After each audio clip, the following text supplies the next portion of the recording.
Saludos cordiales, doctor y compañeros. En esta oportunidad voy a exponer derrame pleural, neumotórax y hemotórax. Como definición del derrame pleural, tenemos que es la acumulación anormal de líquido en la cavidad pleural que se produce cuando se alteran las fuerzas homeostáticas que controlan el flujo vascular y linfático que entra y sale del espacio pleural. Como podemos observar aquí en esta imagen, tenemos dos tipos de pleura. La pleura externa, que es la pleura parietal, y la pleura interna, que es la pleura visceral. Y vemos aquí también el acúmulo de líquido, que es el derrame pleural, que está en el espacio basal en la parte inferior del pulmón. Características que también vamos a ver sobre el derrame pleural es que se denomina derrame pleural a la acumulación anormal de líquido en el espacio pleural por arriba de 24 mililitros, que es lo normal. Otra característica que tenemos que también es precisa, tener cierto volumen, más de 400 mililitros en adultos y de 120 mililitros en los niños para manifestarse. Vamos a encontrar dos tipos, que es el trasudado y el exudado. El trasudado se debe a alteración de la presión hidroestática y alteración de la presión osmótica. Aquí en el trasudado, las causas más frecuentes va a ser la insuficiencia cardíaca, seguido por la cirrosis hepática con ascitis y por una hipoalbuminemia. En general, esto debido a un síndrome nefrótico. En el exudado, tenemos que es debido a una lesión o ruptura de las membranas pleurales o del sistema vascular, también aumento de la permeabilidad capilar o disminución del drenaje linfático. En el exudado, las causas más frecuentes van a ser la neumonía, el cáncer, la embolia pulmonar, una infección viral y por último, una TBC. Aquí tenemos algunos criterios para diferenciar exudados y trasudados según los criterios de Light. Nos dice en primer lugar la relación de proteínas líquidas pleural y proteínas séricas mayor a 0.5. Segundo, la relación deshidrogenasa láctica del líquido pleural y deshidrogenasa láctica sérica mayor a 0.6. Y por último, nos dice que la LDH en líquido pleural debe ser mayor a 2/3 del límite superior normal en el suero. El cuadro clínico que van a presentar estos tipos de pacientes es disnea, dolor torácico pleurítico, tos seca, como otros también van a presentar lo que es fiebre, pérdida de peso y hemoptisis. En el examen físico que presentan estos pacientes, en primer lugar vamos a ver la inspección, vamos a ver un abombamiento del hemitórax afectado con desviación del esternón hacia el lado opuesto y disminución de la movilidad respiratoria, que esto se va a volver superficial y va a producir lo que es taquicardia y hipopnea. También se va a presentar una disminución de la movilidad respiratoria debido a que el acúmulo de líquido que lo va a ocupar y esto va a traer como consecuencia un problema en el intercambio gaseoso. En la palpación tenemos que va a presentar vibraciones vocales abolidas o muy disminuidas y disminución de la expansión en la base afectada de los ambos campos pulmonares. En la percusión tenemos la característica de que existe matidez del emitórax comprometido. Si el derrame está libre, vamos a tener que la matidez puede desplazarse con la postura del signo de desnivel, que es la curva de Damosien.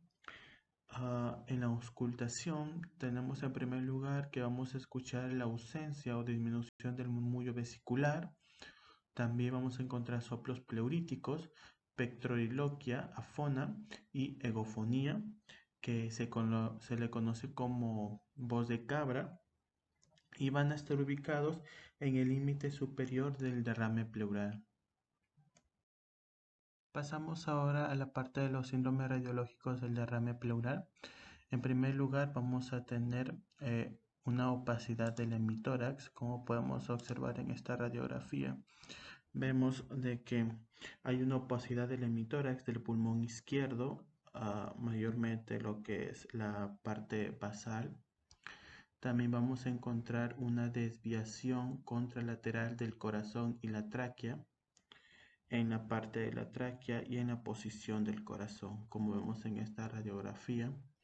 También vamos a encontrar separación de los espacios intercostales y descenso del diafragma. También vamos a encontrar un aumento del hemitórax y ausencia de broncograma aéreo. Las características muy importantes que nosotros tenemos que tener en cuenta al realizarle una radiografía al paciente es la posición.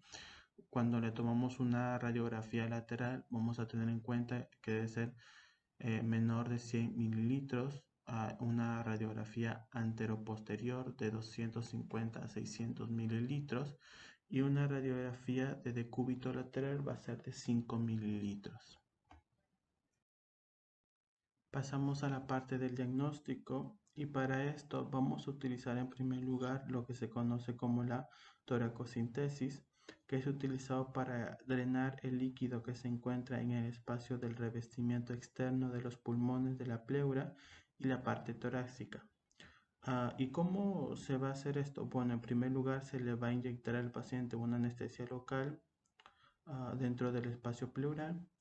Y dentro de los estudios de líquido pleural vamos a poder encontrar y también concretar en primer lugar el aspecto, las proteínas, la LDH, el reencuentro y fórmula leucocitarias, el reencuentro hemático y hematocrito, glucosa, amilasa, el pH, citología, tinciones y cultivos. Como segundo método diagnóstico que podemos aplicar en estos pacientes, la biopsia pleural, lo vamos a encontrar tres tipos. Número uno, que es la biopsia cerrada por medio de la aguja de Abrams, que esto se va a obtener mediante el tejido de la pleura parietal. Dos, tenemos la biopsia toracoscópica, con el fin de poder explorar toda la cavidad pleural y también permitir realizar varias biopsias en diferentes sitios de ambos hemitórax. Como tercero tenemos a la biopsia pleural a cielo abierto, que esto se va a utilizar en casos de enfermedades pleurales progresivas y no diagnósticas.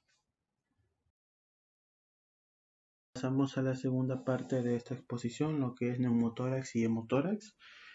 Bueno, como una pequeña introducción, el neumotórax es la presencia de aire en los espacios pleurales, ¿no? Y el hemotórax es la presencia de sangre en la cavidad pleural, generalmente es causado por alguna lesión torácica. En primer lugar, el neumotórax es la presencia de aire en los espacios pleurales, ¿no? Vamos a dividirlo en 4 grupos: neumotórax espontáneo primario, neumotórax secundario, neumotórax traumático y neumotórax atención, perdón. En primer lugar, el neumotórax espontáneo primario, esto se va a deber a la ruptura de ampollas pleurales apicales entre los espacios quísticos pequeños en los que se encuentran dentro o debajo de la pleura visceral. Bueno, se dice que también este tipo mayormente se da a las personas que son fumadores y va a probar una neumopatía clínica en un 50% en una frecuencia recurrente, ¿no? En segundo lugar, tenemos al neumotórax secundario. Se va a deber a una enfermedad obstructiva en estos pacientes con neumopatía. También presenta un riesgo para la vida por la falta de reserva de pulmón. Como tercer lugar, tenemos al neumotórax traumático. Bueno, como vemos en la imagen, se debe a un traumatismo torácico penetrante y también a veces no simplemente puede ser de esta manera, pero puede ser de que el paciente por X motivos haya sufrido alguna otra lesión, ya sea en un viaje o ya sea jugando algún partido de fútbol y se haya provocado esta lesión.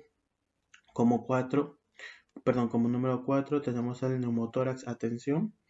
Esto se va a originar durante la ventilación mecánica con los esfuerzos de reanización, lo que sucede aquí en este proceso es que la presión pleural va a ser un riesgo para estos pacientes, ya que la ventilación va a estar dañado y la presión positiva se va a pasar al mediastino y el mediastino se dirige hacia el lado lateral, lo cual esto va a ocasionar que disminuya el retorno de sangre al corazón y el gasto cardíaco se encuentre disminuido.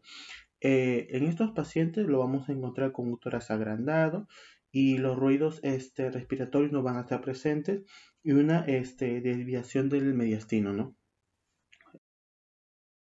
Pasamos a las imágenes. En primer lugar, vemos en este caso que es de un paciente que llega con historia de trauma con dolor torácico y dificultad respiratoria.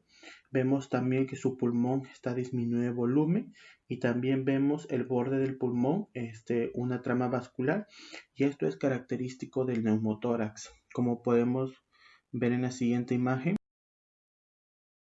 aquí vemos típicamente lo que está señalado con azul, la trama vascular. Tercera imagen, esta es una radiografía anterior posterior del tórax. Si comparamos ambos hemitórax, vamos a ver que el hemitórax izquierdo va a presentar una radiolucidez y la trama vascular no se visualiza tanto como el hemitórax derecho. En la siguiente imagen, aquí vemos señalado con azul claramente lo que es la radiolucidez, ¿no? Por último vemos esta imagen que durante la ventilación mecánica, ¿no? Con los esfuerzos de reanimación, lo que va a suceder aquí es que la presión pleural que va a ejercer va a ser que provoque un riesgo para estos pacientes porque la ventilación va a estar dañada y como consecuencia la presión positiva se va a pasar al mediastino y el mediastino se va a dirigir hacia el lado lateral, lo cual esto va a ocasionar que disminuya el retorno de sangre al corazón y el gasto cardíaco se encuentre disminuido. A estos pacientes lo vamos a encontrar con un tórax agrandado, sin ruidos respiratorios y una clara desviación al mediastino, ¿no? La última parte de esta exposición, que es el hemotórax. Como una pequeña definición para recordar, el hemotórax es la presencia de sangre en la cavidad pleural. Esto generalmente va a estar causado por lesiones torácicas, pero puede haber otras causas, ¿no? Tales como el cáncer pulmonar o pleural o incluso cirugías torácicas o del corazón. Como vemos en esta radiografía, vemos la presencia de una imagen posterior anterior y vemos la presencia clara de un derrame pleural bilateral, ¿no? En esta imagen vemos una tomografía axilar computarizada de tórax con contraste intravenoso, ¿no? Vemos claramente un derrame pleural bilateral con engrosamiento pleural. Como última imagen tenemos aquí una radiografía de tórax que le han hecho seguimiento a un paciente durante 18 meses. Vemos la presencia de paquipleuresis, que es fibrosis pleural, ¿no? Que es un engrosamiento de la pleura debido a la reorganización de fibrinosa y una cicatrización de un derrame, ¿no? También vemos la paquipleuresis, la vemos bilateral, ¿no? De predominio izquierdo en esta imagen. Eso ha sido todo de mi exposición. Muchas gracias por su atención.